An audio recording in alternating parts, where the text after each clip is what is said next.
Seja a graça do Senhor sobre a sua vida, sobre a sua família. Todos vocês que estão acompanhando essa série de reflexões que começamos no início de fevereiro, apresentando a jornada da fé. Andamos por 7 semanas abordando alguns temas específicos, os principais, segundo a nossa análise, segundo as nossas experiências, eu e minha esposa. E hoje é a 8ª semana que nós estamos apresentando este assunto e eu gostaria aqui de fazer um resumo de todas essas semanas e dos assuntos que nós apresentamos para vocês. Começou com Jesus sendo a porta, ou seja, Jesus é a apresentação do reino de Deus para nós neste mundo. Lá em João, no capítulo 10, verso 9, nós lemos que Jesus é a porta. Se alguém entrar por mim, disse Jesus, será salvo, entrará e sairá e achará pastagem. No verso 10, ele dá continuidade a essa apresentação, dizendo: eu vim para que tenham vida e a tenham com abundância. Em outras palavras, Jesus é a apresentação do reino de Deus para nós aqui neste mundo caído, onde o pecado tem dominado a mente, o espírito de todo ser humano, onde Satanás é o príncipe deste mundo. Jesus veio como sendo a revelação não apenas do reino de Deus, mas da intenção de Deus Pai, da Trindade, ao criar-nos a sua imagem conforme a sua semelhança. Jesus, ele é a estrutura de todo o reino de Deus. Tudo que foi criado, tudo que existe, existe por causa de Jesus. Jesus, o Senhor, o Cristo. Nós lemos lá em Colossenses, capítulo 1, do verso 13 até o verso 23, esta apresentação, como ele, Jesus, é o primogênito de toda a criação. Nele, por ele e para ele foram criadas todas as coisas, tanto o mundo invisível como o mundo visível, que é aquele que nós habitamos. Também em Hebreus capítulo 1, verso 1 a 3, nos mostra que nele, em Jesus, tudo é mantido. Ele é o autor da vida. Em outras palavras, não existe outra opção para a eternidade com Deus, a não ser Jesus. Ele disse: eu sou o caminho, a verdade e a vida. Ninguém vem ao Pai senão por mim. Isto é o que significa a porta. Jesus é a porta. Nós temos que entrar por Jesus. Nós temos que entrar através de Jesus no reino dos céus. Depois disso, nós falamos sobre o que significa o novo nascimento. Ou seja, uma vez que o reino de Deus é apresentado a nós, nós temos a primeira revelação de Deus através de Jesus, o Filho, o Senhor, a coroa de toda a criação. Ele é a porta. Então nós temos que fazer uma decisão. Nós vamos aceitá-lo como Senhor, nós vamos desejar o reino de Deus como sendo aquela pérola de grande valor que eu tenho que sacrificar tudo o que existe na minha vida para adquiri-la ou não. Se eu decido por sim, isso significa que eu estou entendendo o contrato, vamos colocar nesses termos, o contrato de salvação, o contrato de pertencimento ao reino dos céus, que Deus está nos propondo através de Jesus. Então, uma vez que nós estamos cientes do plano de Deus, da oferta de Deus, de nos receber-nos como seus filhos, adotados em Cristo Jesus, como nós lemos lá em Efésios, no capítulo 1, do verso 4 até o verso 6, 7, que fala que nós somos todos adotados na família de Deus através de Cristo Jesus. Então, tem aquilo que é a nossa parte. Agora, cientes deste contrato da salvação, nós temos que assiná-lo. O que significa esta assinatura desse contrato de salvação, de novo nascimento? É o batismo. Marcos capítulo 16, verso 16 diz: todo aquele que crer, ou seja, foi apresentado, ele entendeu e ele colocou a sua crença, a sua fé naquilo que recebeu, o evangelho da salvação, as boas novas de Deus. Agora ele precisa dizer sim. Qual que é o seu sim? É o seu batismo. Quem crer e for batizado será salvo. Em outras palavras, toda pessoa que receber o evangelho, a pregação do evangelho, abrir o seu coração para essa verdade, precisa ser batizado. A única desculpa para não ser batizado é se ela não tem outra opção, como nós já aprendemos que aconteceu com aquele que estava do lado de Jesus na crucificação. Jesus disse para ele: hoje mesmo estarás comigo no paraíso. Isso significava que eles morreriam naquela mesma tarde que Jesus, quando inclinou a cabeça, disse: está consumado, e rendeu o espírito. Aquele homem não teve a oportunidade de ser batizado, mas se tivesse, ele teria que ser batizado. Para ser uma nova criatura, nascer de novo, tem que ser ressuscitado, porque todos nós, sem Jesus, toda pessoa neste mundo sem Jesus, está morto nos seus delitos e pecados. Ele nos deu vida, estando nós mortos assim. Aí, com o batismo, dá-se o novo nascimento.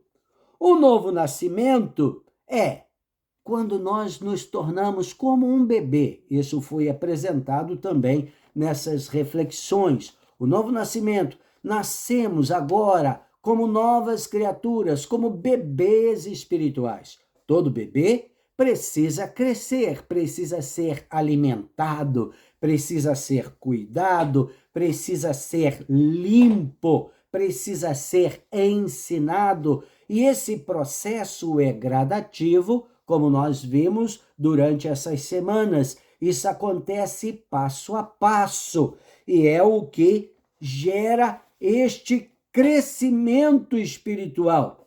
Isso significa que todo novo nascimento, ou seja, todo cristão nascido de novo, precisa ter um coração como de bebê, como de criança. Lembra quando Jesus disse: deixem vir a mim as crianças, não as impeçais, porque das tais é o reino dos céus. E aí ele, olhando para os adultos, disse: vocês todos, se não se tornarem como uma criança, de maneira alguma poderá fazer parte do reino dos céus. O que ele estava dizendo ali é que nós precisamos ter uma atitude, um coração ensinável, porque se nós não tivermos um coração ensinável, nunca vamos passar de bebês espirituais, não vamos crescer, e é o que pode gerar o que nós falamos, apresentamos como sendo nanismo espiritual. Lembra dessa palavra, nanismo? Ou seja, aquela síndrome, aquela doença, digamos assim, que impede que uma criança desenvolva o seu crescimento. Ele fica como se fosse uma pessoa de pequena estatura, não cresce e tem a aparência de alguém que depois é interpretado como tendo uma certa deficiência. Isso não deve acontecer, não é o normal. Todo pai, toda mãe que não está vendo seus filhos crescerem vão ficar preocupados. Não é diferente, meus irmãos, na vida espiritual. O novo nascido, ou seja, o cristão nascido de novo, precisa crescer. Ele precisa ser como um bebê. Como que nós poderíamos, assim, representar um bebê nessa fase de crescimento? Ele é como uma esponja seca, que absorve tudo que está ao seu redor. Assim também, aquele que nasceu de novo, aquele que nasceu no Espírito, é uma nova criatura, precisa ser assim também, como uma esponja, absorvendo todos os conceitos, os princípios, os valores, a cultura do reino de Deus. Isso precisa ser entranhado no seu coração, na sua mente, no seu espírito, refletido através dos seus lábios, da sua maneira de falar e na sua atitude. Não se desenvolve uma maturidade espiritual sem que haja crescimento espiritual. Depois disso, de ter um coração ensinável, se a pessoa não sabe ser ensinada, não pode crescer, né? Nós entramos naquele assunto sobre como desenvolver a salvação. O desenvolvimento da salvação, na realidade, é esse processo de crescimento que acontece quando se tem um coração ensinável.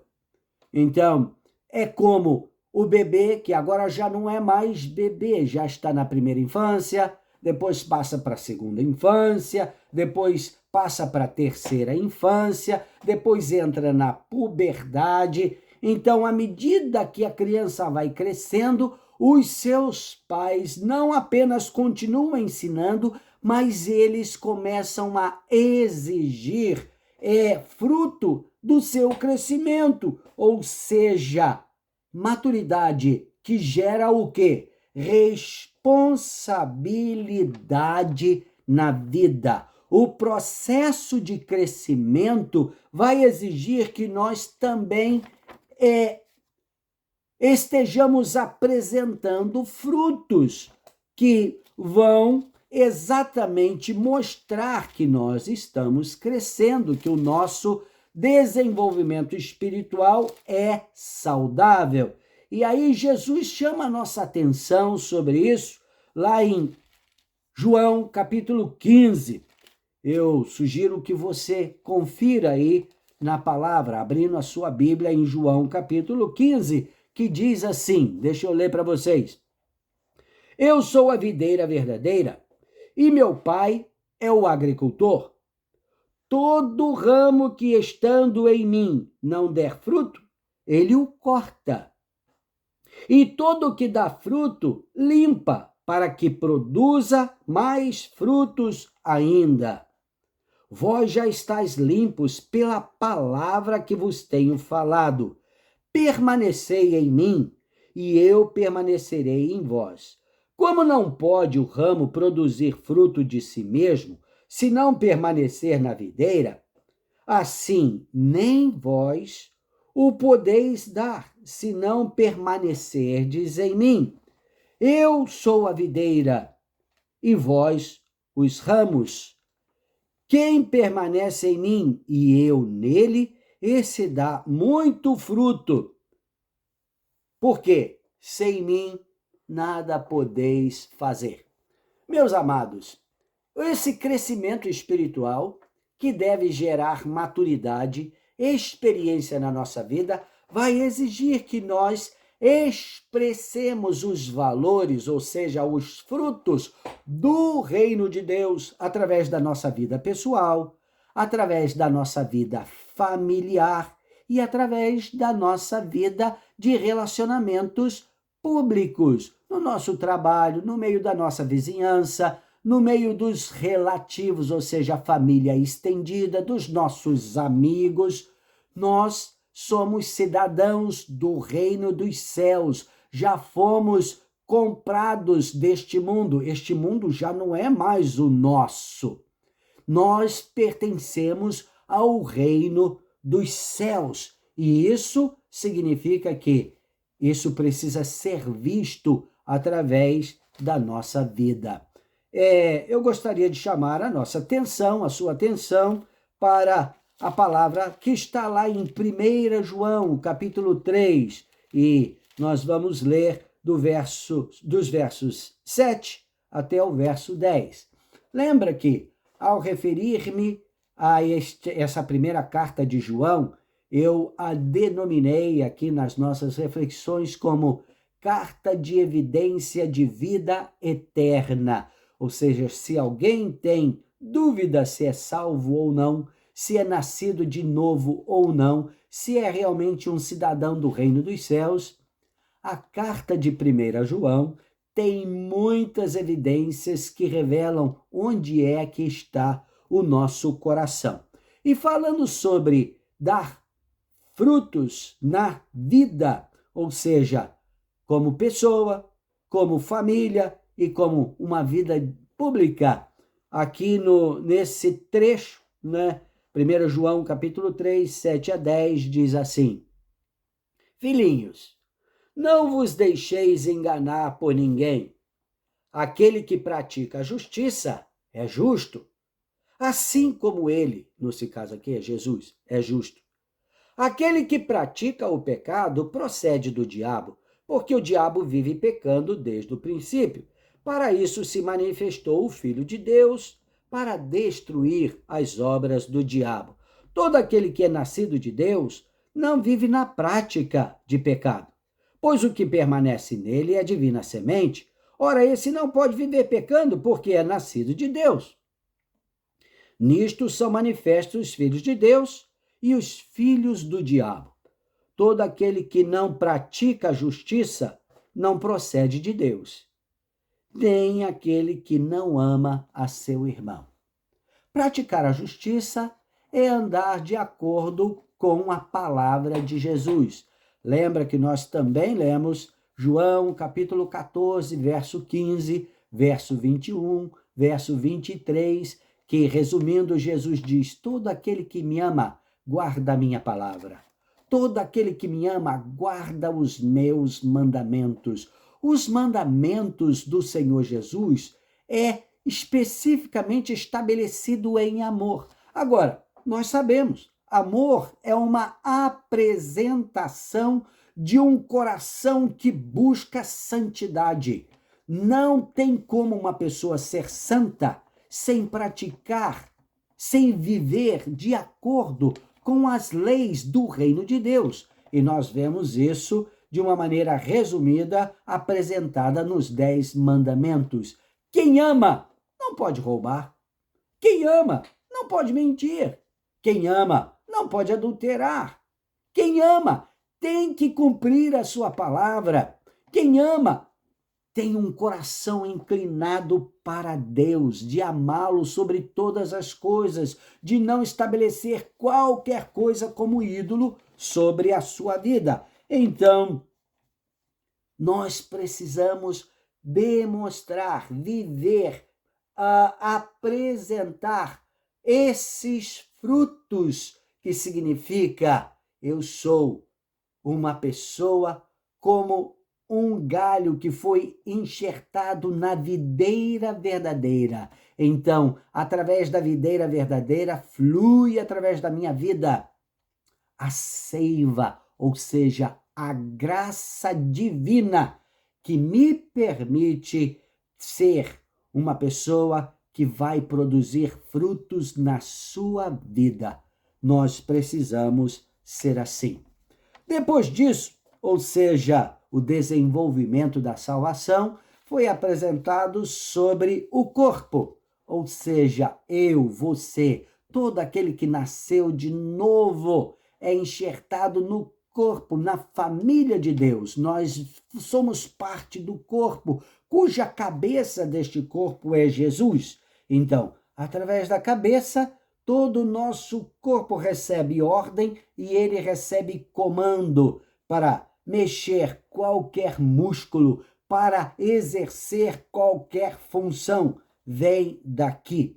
Da mesma forma, o corpo de Cristo, a igreja, recebe os comandos da cabeça, ou seja, o Senhor Jesus. Nós vimos lá em 1 Coríntios, capítulo 12, versos 26 e 27, que mostra que nós somos parte deste corpo. Então, se um membro do corpo sofre, todo o corpo sente a dor, sente os efeitos. Se um membrozinho do seu corpo, vamos dizer que você tem uma unha encravada, o corpo todo sente. Aquela infecção na unha encravada vai ser trabalhada para ser eliminada pelo corpo todo.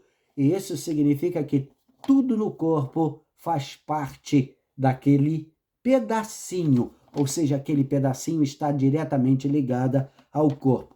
Assim, a igreja funciona neste mundo. Nós somos membros uns dos outros. Nós precisamos, por isso, honrar, cuidar uns dos outros, porque tudo que eu faço como um membro deste corpo vai afetar, sim, diretamente todo o corpo. Então, de acordo com aquilo que eu faço, pode realmente causar muita alegria, honra ou muito sofrimento no corpo. E eu preciso estar ciente dessa realidade. Em outras palavras, ninguém no reino de Deus pode viver uma vida independente. Nós precisamos uns dos outros. Efésios capítulo 5, verso 21 diz: sujeitando-vos uns aos outros no temor de Cristo. Ou seja, todos nós estamos ou devemos estar totalmente comprometidos um com o outro. Filipenses capítulo 2, também Paulo traz essa admoestação, esse entendimento para a igreja lá dos Filipenses, né? E ele diz: se há, pois, alguma exortação em Cristo, alguma consolação de amor, alguma comunhão do Espírito, se há entranhados afetos e misericórdia, completai a minha alegria, de modo que penseis a mesma coisa, tenhais o mesmo amor, sejais unidos de alma, tendo o mesmo sentimento. Nada façais por partidarismo ou vanglória, mas por humildade, considerando cada um os outros superiores a si mesmo. Não tenha cada um em si em vista o que é propriamente seu, senão também cada qual o que é dos outros. Em outras palavras, não está dizendo aqui que o meu irmão, a minha irmã, o próximo é superior a mim. Está dizendo que eu devo considerá-lo como sendo superior a mim. Sendo assim, eu nunca correrei o risco de ser orgulhoso para com ele, de achar que eu sou mais valioso do que ele. Não, todos nós somos totalmente dependentes da mesma graça salvadora, a graça que vem, que flui de Jesus, o cabeça da igreja. Nós precisamos. A atitude de independência é o que nos separa de Deus e nos separa do corpo, ou seja, da igreja. E você sabe, qualquer membro do seu corpo que é extirpado, separado, vai morrer. Ou seja, já morreu, agora só vai precisar apodrecer, mas não tem vida em si mesmo. Da mesma maneira, nós precisamos estar ligados ao corpo. Independência é morte no reino de Deus. Grave isso na sua mente, no seu coração. Neste mundo as pessoas estão clamando por independência. A vida é minha. Ninguém tem nada com isso. Eu vivo do jeito que eu quero. Lembra daquela frase? Meu corpo, minhas regras? Não, no reino de Deus, não. No reino de Deus, independência é morte. E Deus nos chamou para vivermos em unidade. Depois, na próxima reflexão, nós falamos sobre os empecilhos, ou seja, as quedas vertiginais que faz com que uma pessoa ou morra ou tenha que começar o processo todo de novo. Aquelas situações que não devem acontecer no corpo de maneira nenhuma. E nós apresentamos 3 empecilhos que são realmente radicais contra a maturidade espiritual, contra a nossa fé, que gera paralisia espiritual e conduz à morte. Apresentamos o primeiro desses empecilhos, que é a questão da imoralidade. Nós precisamos entender que tem determinadas coisas que fazem parte deste mundo, das pessoas que vivem totalmente debaixo das suas paixões, seus delitos e pecados, mas quem nasceu de novo foi liberto da escravidão do pecado, das paixões da carne, para viver uma vida no Espírito, como nós lemos em Gálatas, no capítulo 5, verso 16 e 17, que diz: digo, porém, andai no Espírito, e jamais satisfareis as concupiscências da carne, porque a carne milita contra o Espírito contra a carne, porque são opostos entre si, para que não façais o que porventura seja do vosso querer, ou do vosso desejo, ou do desejo da carne. Provérbios capítulo 24, verso 16, diz assim: 7 vezes cairá o justo, e se levantará, mas os ímpios tropeçarão no mal. Nós vemos que manter a pureza do coração, que é a habitação do Espírito Santo, a pureza do nosso corpo,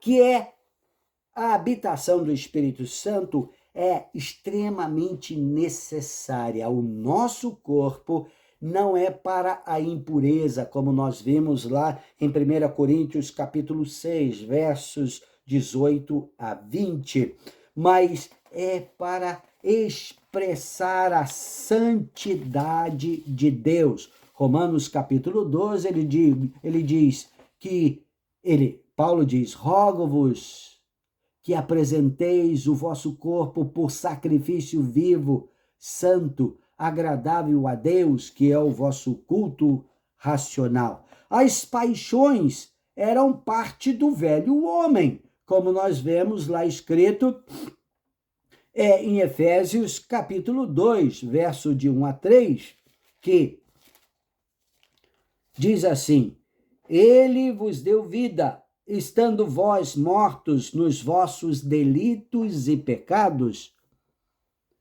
nos quais andastes outrora, ou seja, antes de nascer de novo, segundo o curso deste mundo, segundo o príncipe da potestade do ar, do espírito que agora atua nos filhos da desobediência.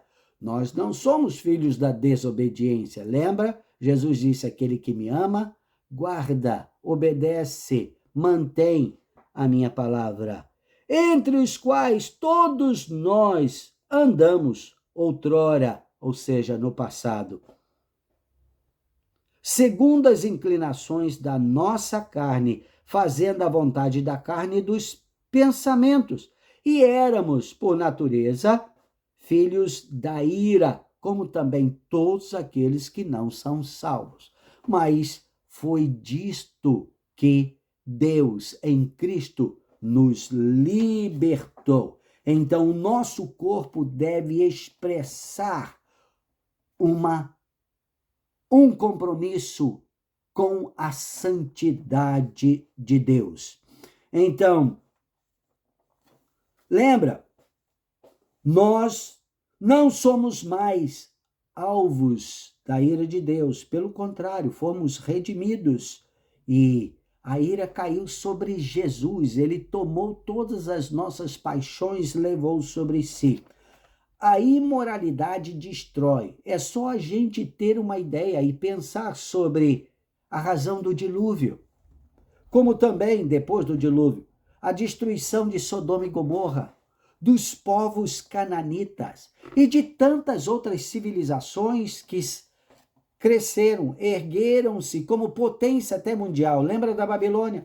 Mas depois caiu vertiginosamente e hoje muitas dessas nações só estão na história, nos históricos que nós podemos ler, foram destruídas e simplesmente por causa da devassidão na área moral.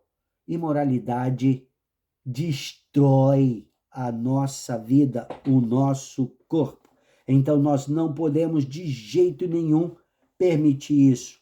Adultérios. O que é adultério? É sexo errado fora do casamento entre pessoas casadas.